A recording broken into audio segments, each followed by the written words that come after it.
His breath was still on her collarbone, sheets tangled, skin warm, silence louder than any vow. She should have felt regret. Instead, she only wondered what he'd do next. If you're already leaning in, don't stop now. Hit like, subscribe. Because some stories don't begin with, I love you. They begin with, don't move. The needle broke again. Third time that week. Clara Evans stared at the jagged point in her fingers, blood blooming from her thumb like a protest. The thread, a soft ivory silk, drooped lifelessly from the frayed end. She didn't flinch. She never did anymore. Outside, the wind had picked up, hissing through the edges of the display window like it, too, wanted inside. The fading Vermont light pooled over the half-finished wedding gown on the mannequin, casting long shadows across the creaky floorboards of her mother's shop. This dress had been her mother's final project. Clara hadn't dared touch it for months, not until the notice came. She looked again at the yellow envelope on the corner of the work table, already torn open. The words, "Final Warning," stamped in red across the top, still made her stomach twist.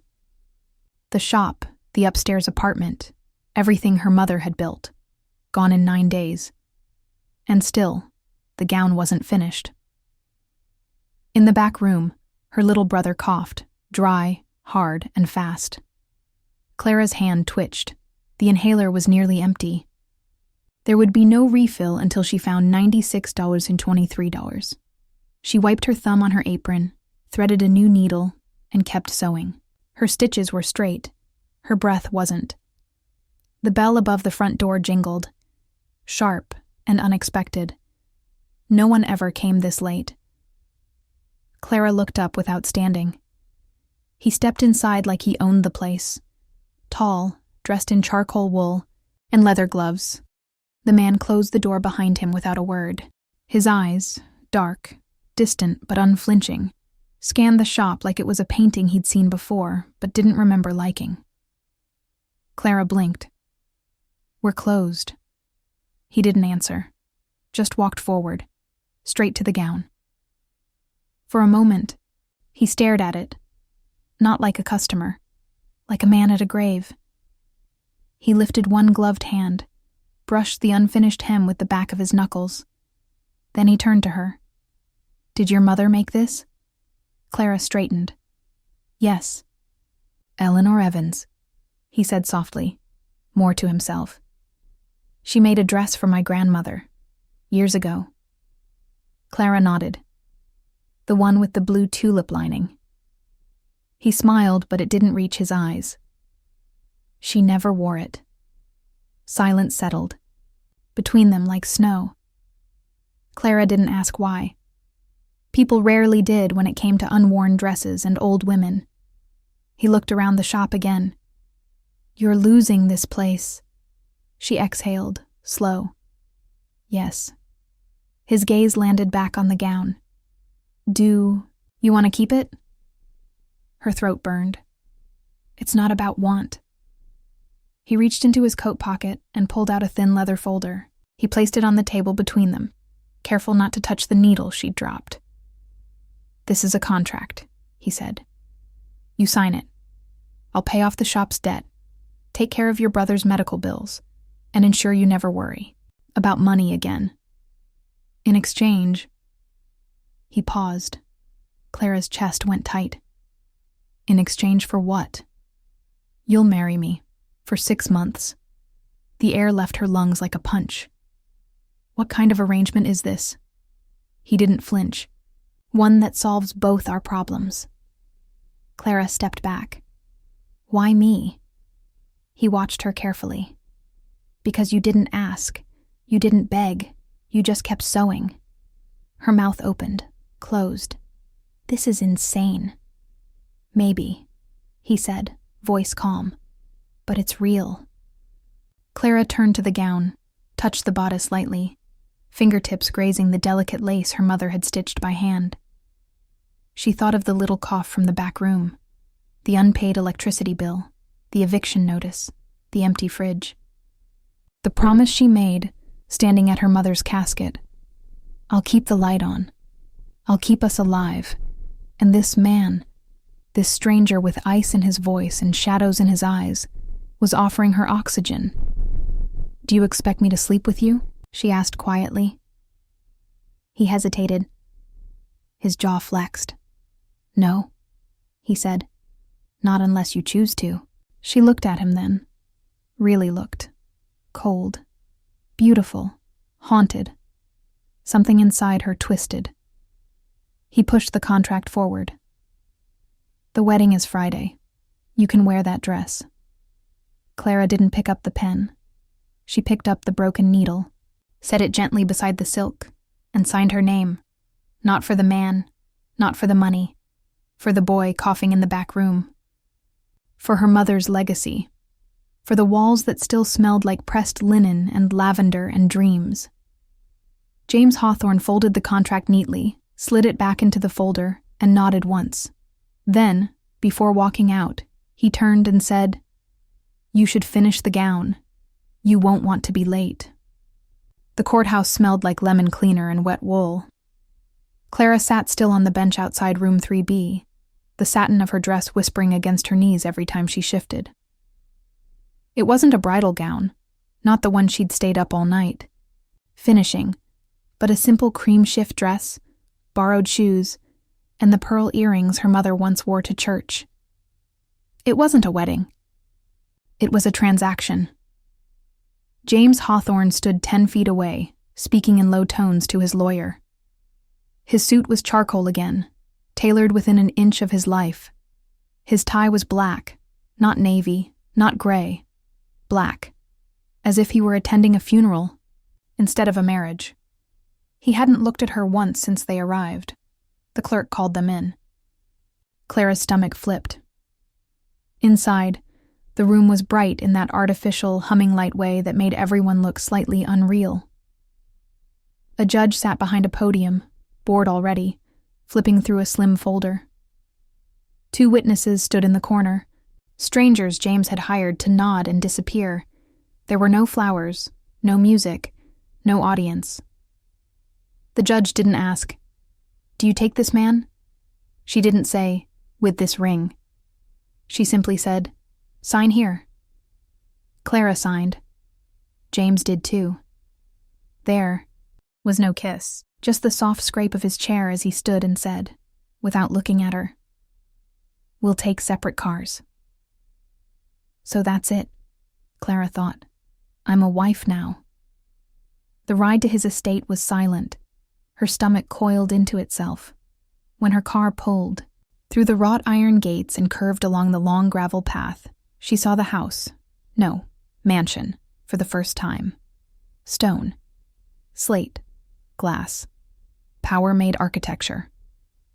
A butler opened the door before she even knocked. "Mrs. Hawthorne," he said with a respectful nod that felt like a joke. She mumbled something back and followed him through the hall of shadows and amber lights. The house smelled of cedarwood and aged scotch. The floors gleamed dark like obsidian.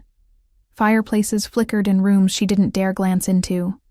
On the wall hung a massive oil portrait of a woman with a distant smile and hard cheekbones. She looked like she hadn't laughed in 20 years. "This way, ma'am." He led her up a wide staircase and down a long hall of closed doors. At the end, he opened one. "This is your room." Clara stepped in. It was larger than her entire apartment. Bay windows overlooked pine trees and fading light. A 4-poster bed stood in the center, wrapped in ivory linens. There were fresh towels, lavender soap, a closet already filled with clothing she hadn't picked. She turned. "Where does Mr. Hawthorne sleep?" The butler hesitated. "The other wing." The words landed with a quiet thud. Of course. Different wings. Different lives. Just like he promised. Still, she waited until the door closed before she sat down, then collapsed backward into the mattress, hands splayed. She was married, and entirely, utterly alone. It was after 10 p.m. when she heard the knock, soft, intentional. She sat up. Her heart flicked in her ribs. The door creaked open. James. He didn't step in, just stood at the threshold in a white dress shirt, sleeves rolled, collar open, no tie. His eyes swept the room, then settled on her. Unreadable. I wanted to check if everything was acceptable. She nodded. It's fine. He didn't move. Your brother? He asked after a pause. She blinked. What? I wired money this morning. The pharmacy should have filled the prescription. Clara's mouth went dry. Thank you. He gave a small nod. A beat passed, the air between them charged with something sharp and restless. You can sleep peacefully here, he said. Will I? His jaw tightened. I don't intend to make this harder than it has to be. She stood. Then why are you here? Another pause, one long enough for her breath to catch. I don't know, he said honestly. Clara walked toward him, barefoot on the cool floor. She stopped just out of reach. You didn't look at me today, not once. I did, he said. When you weren't watching. She stared at him, eyes unblinking. What do you see? His throat moved. He didn't answer. She didn't wait for one. I'm not a debt, she said. I'm not a favor or a cause or a memory. James looked at her then, hard. I know, but the way he said it, low, strained, almost angry, sounded like a man arguing with himself. He turned to leave, then stopped. His hand rested on the doorframe, knuckles white. Don't wear that dress tomorrow, Clara frowned. Why? He glanced, over his shoulder. Because it makes me want to forget the rules I set. Then he walked away, and the door clicked shut behind him. The next morning, Clara woke to the scent of lavender and something heavier. Cedarwood, sharp and dark, like a forest after rain. It was faint but steady, clinging to the linen, the curtains, even her skin. The sheets were untouched. She hadn't moved much. Sleep had come and gone like a stranger in a storm, just long enough to remind her what she'd lost. Sunlight filtered through the tall windows in broken stripes. The cold outside pressed faintly against the panes, but the room was warm too. Warm. Overheated, like it didn't know how to feel right. She padded into the bathroom, washed her face in silence, then stepped into the closet. It was already full. Everything fit her perfectly. Cream blouses, soft wool skirts, cotton dresses, with subtle seams and price tags still attached. Even underthings, simple, expensive, no lace, no silk. Every item whispered control. She chose the plainest outfit she could find. Downstairs, the house unfolded like a cathedral of solitude. Dark paneling, art that didn't smile, hallways that echoed back only her own breathing. She found the kitchen, by accident. It was empty except for a loaf of fresh bread, still warm, and a note. Eat. Then go where you wish. J. Go where she wished. In this house? This house wasn't built for wandering. It was made to hold power, and whoever James Hawthorne was when no one watched. Clara sliced a piece of bread, poured herself coffee, and stood at the window. Beyond the glass, pine trees thick as soldiers, fog curling around their trunks like ghosts not yet ready to leave. A hawk circled, slow and high, waiting for something smaller to fall. She didn't stay long. By noon, Clara had walked most of the West Wing, bedrooms locked, art halls lined with faces she didn't recognize. At the far end, behind a closed French door, she found a library. It was dim, lit by natural light leaking through a stained glass skylight. Books lined the walls like armor, leather-bound, old, some in languages she couldn't read. A decanter of amber whiskey sat on a polished bar cart near the fireplace, and James was there. He stood with his back to her, sleeves rolled again, his white shirt faintly wrinkled from tension. One hand rested on the mantel. The other held a glass, half full. He didn't turn. "Mrs. Hawthorne," he said quietly. "I wasn't looking for you," she replied. "I know." He took a sip. "You found me anyway." Clara stepped into the room. The fire crackled. A log split with a sudden pop. She moved toward a worn leather armchair and sank into it, her legs drawn up under her. The silence between them wasn't empty. It pulsed, measured, aware, complicated. She watched him. "You don't like to be seen, do you?" she said softly. "I like control," he replied. "That's not the same thing." His jaw flexed. She let her fingers trace the stitching on the chair's armrest. What happened to the woman in the painting? A pause. Then, "She died. I figured." But who was she? James turned then. Slowly. "My mother."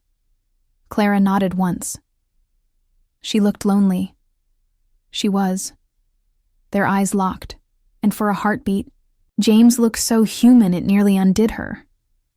"I thought you'd stay upstairs all day," he said, shifting the moment. "I'm not porcelain." "No," he said. "You're not."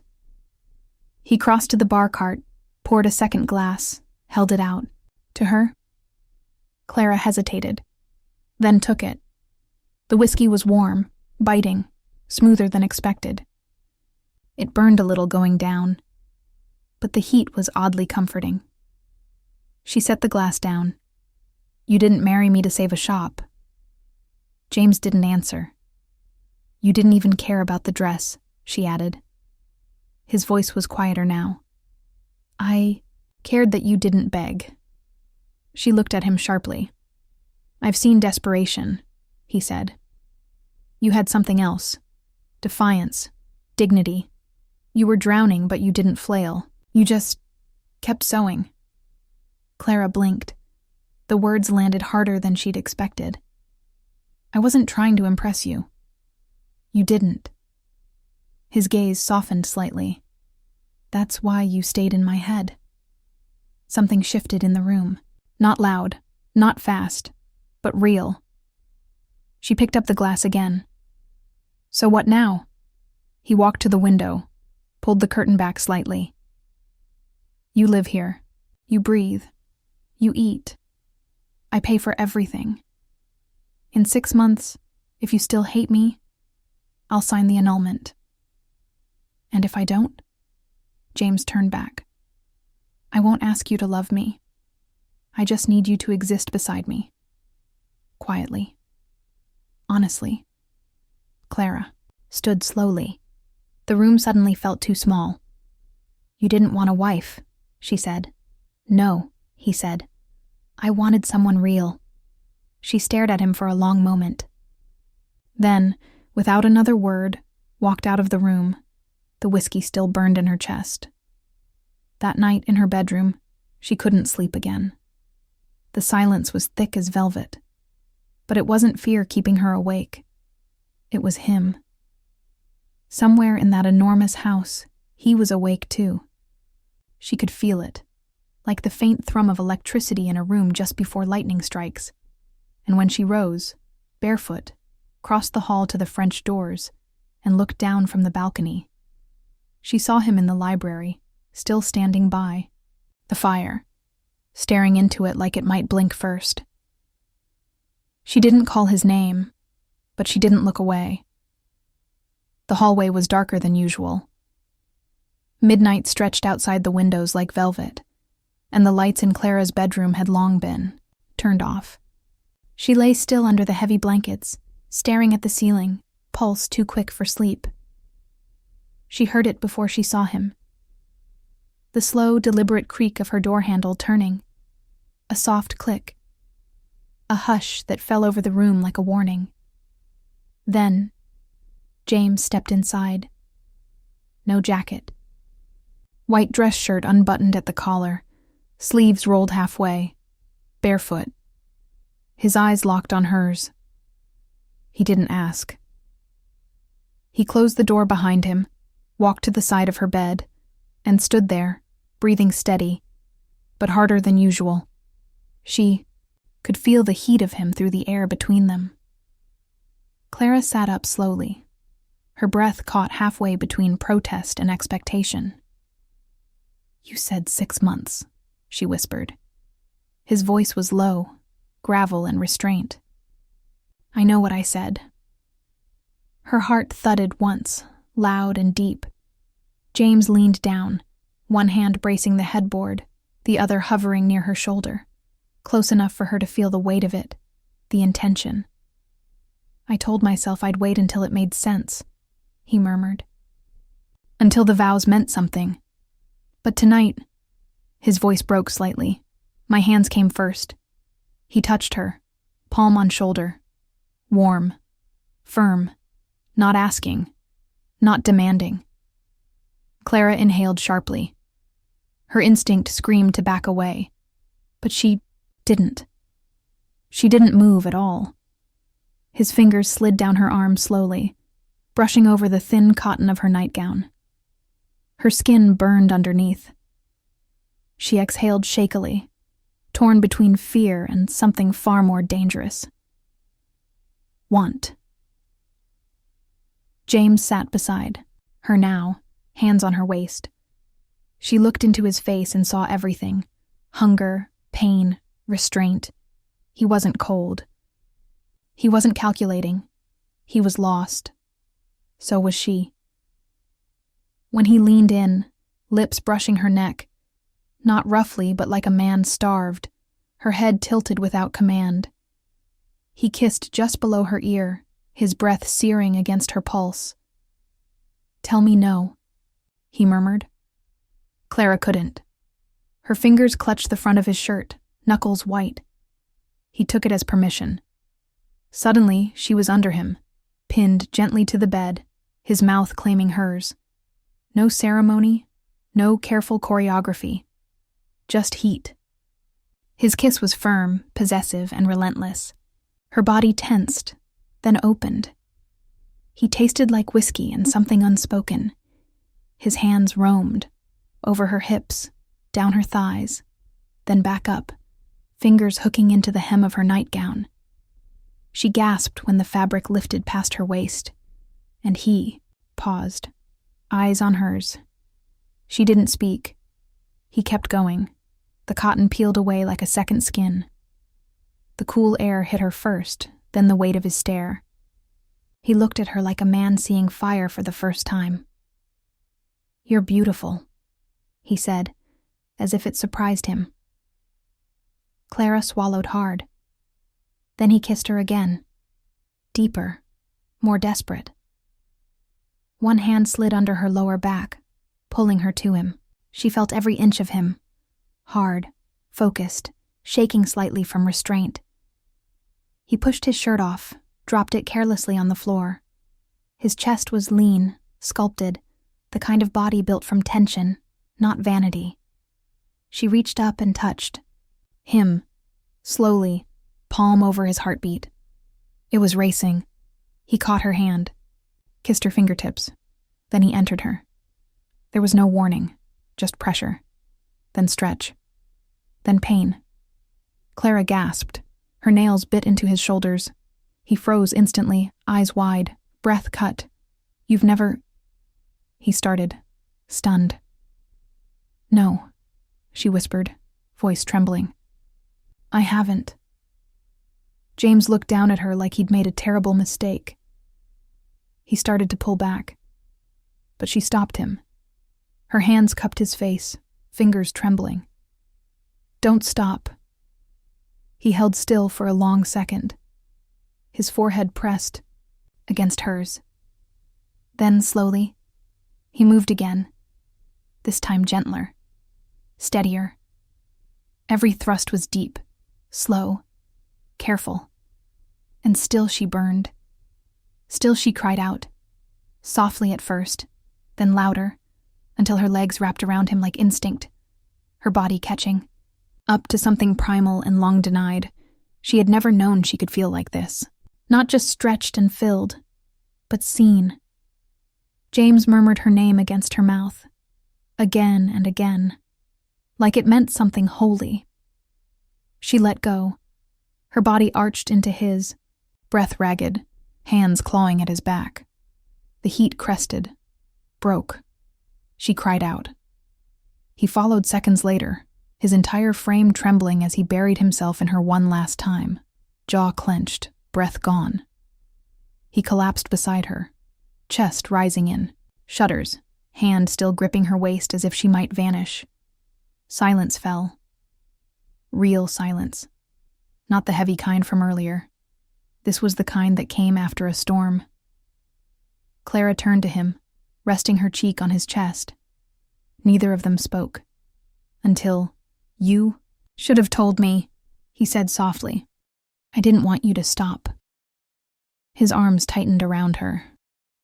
"I don't want to break you," he whispered. "You didn't," she said. "You made me feel real." The bed was empty when Clara opened her eyes. The sheets beside her were still warm, faintly wrinkled, pressed with the outline of his body, but he was gone. No sound, no breath but hers. She sat up slowly. Her thighs ached. Between them she felt the dull burn of change. Not pain, just evidence. That what happened wasn't a dream. The sun was up, light pouring through the curtains in thick gold slats. Dust swirled in the beams, catching the silence like static. She reached for her robe, pulled it around her, and sat still. Not crying, not smiling, just processing.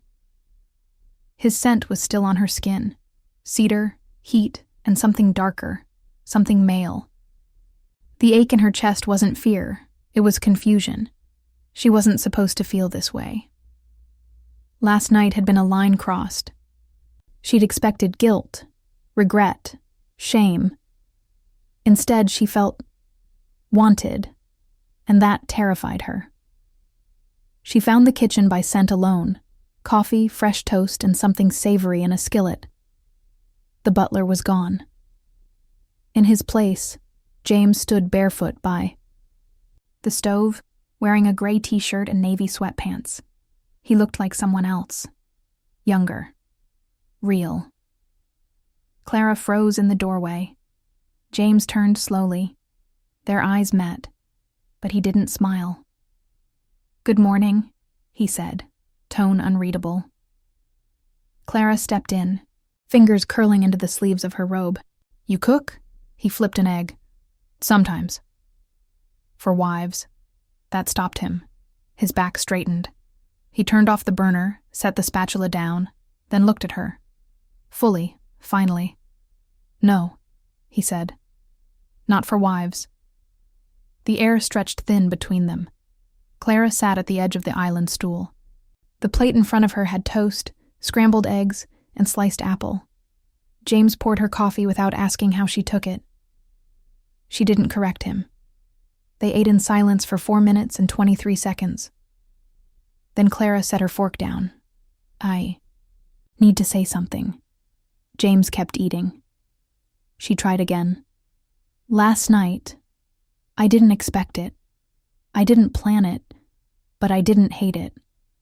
He glanced at her, expression unreadable. She kept going. "That's what scares me." James leaned, back, arms crossed. "You think I manipulated you?" Clara blinked. "I didn't," he added. "I know," she said quickly. "That's the problem. If you were cruel, cold, transactional, then at least I could hate you. But you weren't. You were human." His jaw ticked. "Is that a flaw?" "No," she whispered. "It's dangerous." James stood, picked up her plate, and moved to the sink. He didn't speak again until the water ran and shut off. "I didn't mean for it to happen last night," he said finally. "I believe you." He dried his hands, turned to her. "But I don't regret it." She swallowed hard. "Neither do I." Silence again, but this one wasn't tense. It was exposed, unmasked. James exhaled, then stepped closer. "I know what this looks like," he said. "You signed something. I paid debts. Then I touched you." "It wasn't that simple." "I know." He met her eyes. "But you're allowed to doubt me." Clara stared at him. "And you? Do you doubt me?" "No," he said. "I fear you." She blinked. "Why?" "Because you're not what I planned." Later that afternoon, Clara went to the library. She didn't expect to cry, but as she stood by the bookshelves, fingers grazing the spine of a novel her mother once loved, it hit her. The moment, the reality, the fall. She wasn't the girl who fixed hymns and kept quiet anymore. She wasn't untouched. She wasn't safe from herself. Tears came without warning. Not loud, not theatrical, just quiet, relentless, and honest. She sat on the old leather chair where he first poured her whiskey, the same spot where everything began shifting, and she let herself cry, not because she regretted what happened, but because it changed her. That night, James didn't come to her room, and she didn't go to his, but she didn't sleep either. She lay awake, fingers tracing the curve of her collarbone, remembering his breath there, his hands, his weight. It wasn't about lust. It was the way he looked at her, as if she'd stepped out of a dream he hadn't let himself have, as if she was realer than anything in his world of glass, stone, and silence. She turned toward the door, waiting to hear his footsteps. They never came. At 2:17 a.m., she slipped from bed, walked barefoot to the kitchen, poured herself a glass of water. The house was asleep, but he wasn't. James stood in the library again, this time in full darkness, staring at the fire that hadn't yet died out. The orange light licked across his face like candlelight in confession. He didn't see her. She didn't interrupt. She just stood there, hand on the wall, pulse unsteady. Because she realized something. He hadn't touched her to own her. He'd touched her to remember he was alive, and she had let him, for the same reason. It started with silence, longer than usual, thicker. James stopped appearing at breakfast. His bedroom door stayed closed. The library, once dimly lit by firelight and whiskey, remained dark every night Clara passed. He had retreated, and Clara didn't know why. She waited 2 days, then 3, but on the 4th morning, she found a legal envelope on the hallway table, her name handwritten. Inside, a document terminating the marriage contract, effective immediately, with a generous financial settlement. No note. No explanation. Just silence signed in ink. Clara stood frozen in the hall, lips parted, lungs still. She wasn't surprised. She was furious. She found him in his office, seated behind a desk the size of a dining table. He didn't look up when she entered. "You're just ending it?" James didn't flinch. "You've been paid. You're free to go." "I don't want to be paid." He looked up at that. Just once. Then away again. "You didn't ask for this." "Neither did I." "That didn't stop you before." His jaw tightened. "You touched me," she said, stepping closer, voice shaking. "You looked at me like I was the only thing left in your world, and now you're pretending I never happened. You deserve better than this house. Than me." She laughed, sharp and humorless. "You don't get to decide what I deserve." James stood abruptly, papers scattering. His voice, when it came, was too calm. "Don't mistake last week for love, Clara." "I didn't," she said. "But you did." He froze. The storm outside cracked open. Thunder rolled low and mean. Clara moved to the window. Rain had started, blurring the glass like a memory smudging itself out. "You think pushing me away, Protects me, she whispered, but it's cowardice. I've lost someone before. You didn't lose me. You will, he said, voice low, raw. Everyone does. She turned, walked straight to the front door, pulled it open. Rain poured like judgment, cold and merciless. She stepped into it without looking back. Behind her, footsteps. Then, his voice. Clara. She kept walking, barefoot, shivering, angry. He caught her in the gravel driveway, hand closing around, her wrist spinning her back to him. Rain drenched them both in seconds. You can't just leave, he snapped. I thought that was your plan. I didn't mean it like this. She jerked away. Then what did you mean? James stared at her. Water streamed down his face. His shirt clung to him, molding to every line of tension. You were supposed to be temporary, he said. But then I started breathing again. She shook her head. That's not love. That's survival. It's all I know. She stepped closer, lips trembling. Then learn something new. The rain pounded between them. He dropped to his knees. Right there in the mud and rain. His hands gripped her waist, forehead pressed to her stomach. I don't know how to love someone who could leave. Clara's breath caught. Her fingers moved to his wet hair, holding him. I don't know how to love someone who keeps trying to leave me, she whispered. He looked up at her then.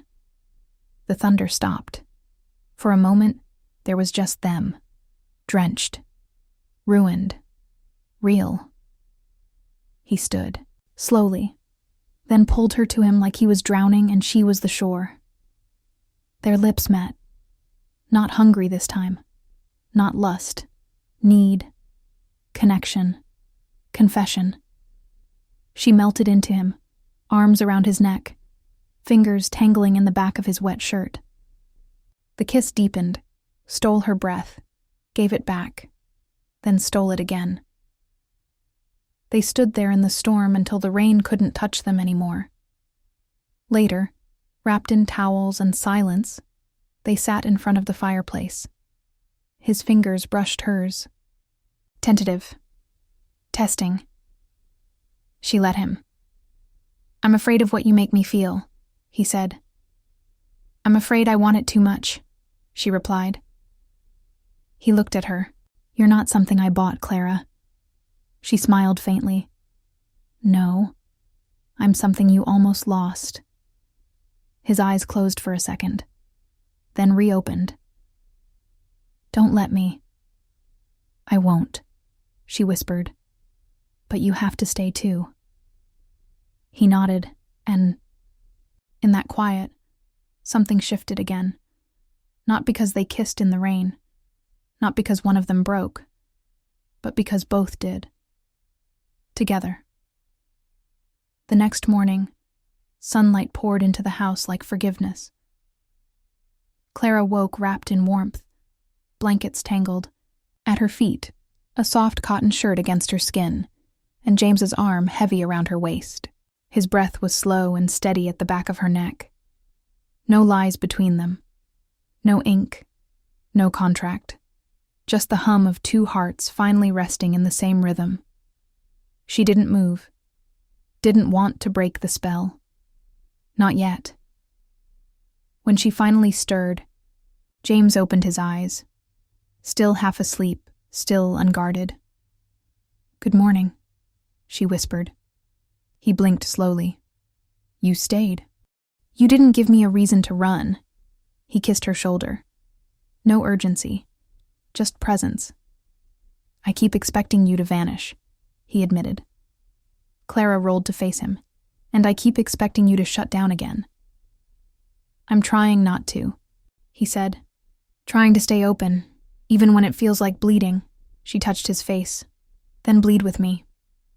They ate breakfast in the kitchen, still barefoot, still in stolen clothes and quiet looks. He cooked again, eggs, toast, black coffee, and she didn't question it this time. Halfway through, He reached into a drawer and pulled out a velvet box. Clara tensed. "It's not a ring," he said. He opened it. Inside, a gold thimble, simple, etched with vines, elegant in its own way. "It belonged to my grandmother," he said. "She never sewed a thing in her life. But she wore it on a chain every day because it reminded her of who she used to be before she married." Clara looked up. "She told me once," he continued, "that people forget women weren't born wives. They had stories, skills, fire." Clara reached out, fingers brushing the metal. "I want you to have it," he said. "It's not for show. No, it's for you." Later that day, James disappeared for a few hours. Clara wandered the house, not aimless now, but curious. She noticed things she hadn't before. A faded photo tucked behind books in the library, a pencil sketch of a young woman laughing, a half-written letter in a drawer that simply read, "I miss you when it rains." By the time he returned, she was sitting at her sewing machine, the old one. Her mother's. The room smelled of lemon oil and dust. James leaned in the doorway, watching her thread the needle. "You're rebuilding," he said. "I never stopped." He stepped in, set a wrapped box beside her. "This came earlier." She raised an eyebrow. "What is it?" "Open it." Inside, a bolt of ivory silk, imported, soft as breath. Clara's lips parted. "This is expensive." James shrugged. "It's for a dress." "What kind of dress?" "The one you'll wear when we marry." She turned slowly. "We're already married." "Not really," he said. "Not in any way that matters." Her breath caught. "What are you saying?" "I want to do it again," he said. "This time with vows. Real ones." She stood. "And what would you vow?" He walked to her, took her hands in his. "I'd vow not to disappear when things get hard, to stop thinking you'll leave the moment I let my guard down. I'd vow to learn you, your silences, your soft spots, your fire, and to protect all of them." Tears welled in her eyes. She squeezed his fingers. "Then I'd vow to call you out when you retreat, to remind you you're not a ghost, that you're here, alive, wanted." James kissed her then, slow, firm, like a signature sealed in heat. A week later, the ceremony was held on the property, just a clearing between trees, simple chairs, a table of food, her brother in a navy suit, still sniffling but smiling. The butler clapped once. That was enough. Clara wore the dress she made from the silk. No veil, no heels, no bouquet. Just her. And James. He wore a vest instead of a jacket. No tie. His hair messy from the wind. He looked more real than she'd ever seen him. The vows were spoken without paper. They didn't shake. Didn't stall. Clara said, "You're not the man I signed for. You're better." James replied, "You're not mine by contract anymore. You're mine because you chose me." They kissed under bare branches and cloudless sky. No storm. Just light. That night, back in the house, Clara sat at the foot of their shared bed, the thimble hanging from her neck. James sat behind her, brushing her hair back, pressing a kiss to the nape of her neck. "You're quiet," he said. "I'm happy," she replied. "I'll try not to ruin it." "You will," she said. "We both will. And then we'll fix it. Together." James rested his chin on her shoulder. "You've changed me," she smiled. "You were always changing. I just gave you a mirror." The shop reopened on a Saturday. It had a new name now, Clara's Light. Simple letters carved into reclaimed wood, stained dark, bolted above the door by James himself. The inside wasn't all that different. The sewing tables were the same. So were the uneven floorboards and the bell above the door that still rang twice when pushed too hard. But now, sunlight poured in from new windows. The ceiling fan spun like it was proud to be alive. And the walls, once gray with time, were soft cream, warm as breath. It didn't smell like grief anymore. It smelled like fresh linen, coffee, and the start of something earned. Clara stood behind the counter, chalk dust on her fingers, a pin tucked behind her ear. She was measuring a client when James walked in. No one else would have noticed him. He didn't make entrances. He didn't smile big or speak loud, but Clara saw him like always, like the only person in a room of breathing bodies.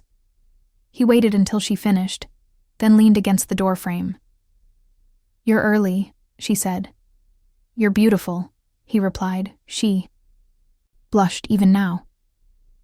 "That's not an answer." He stepped closer. "That's the only one that matters." They walked home together.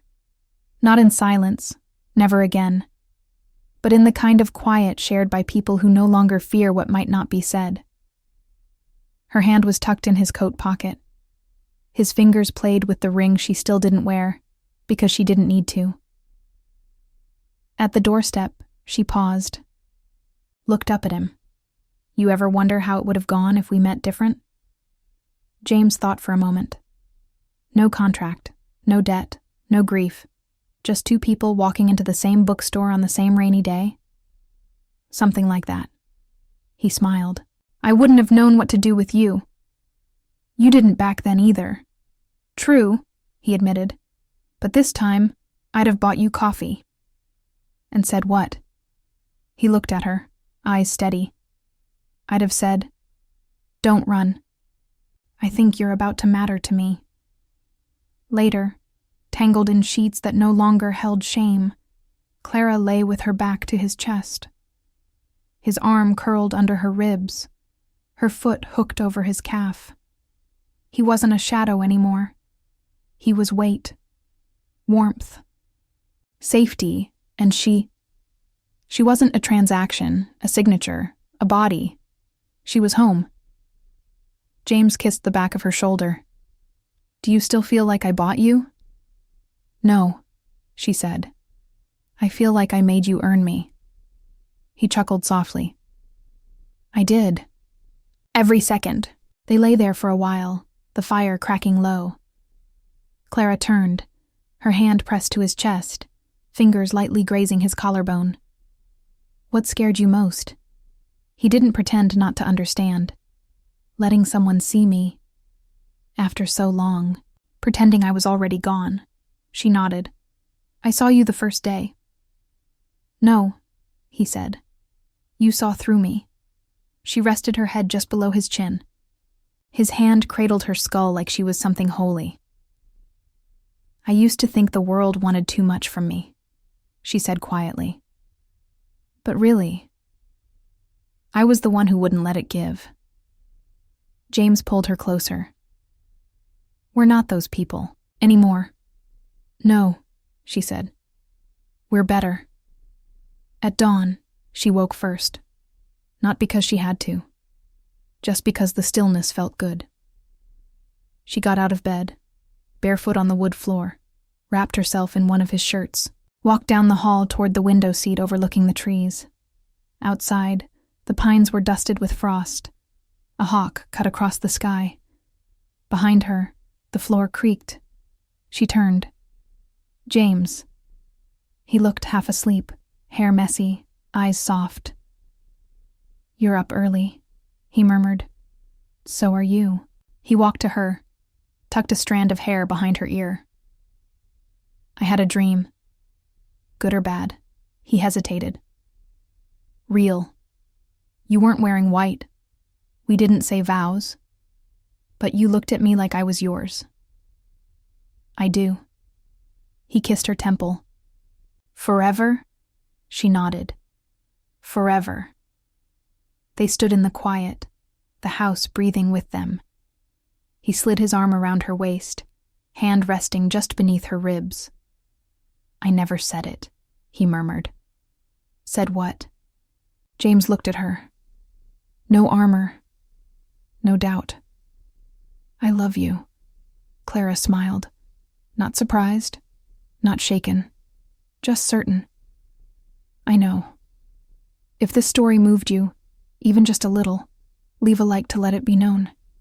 And if you want more stories that stay with you long after the last line, hit subscribe and stay close. We're just getting started.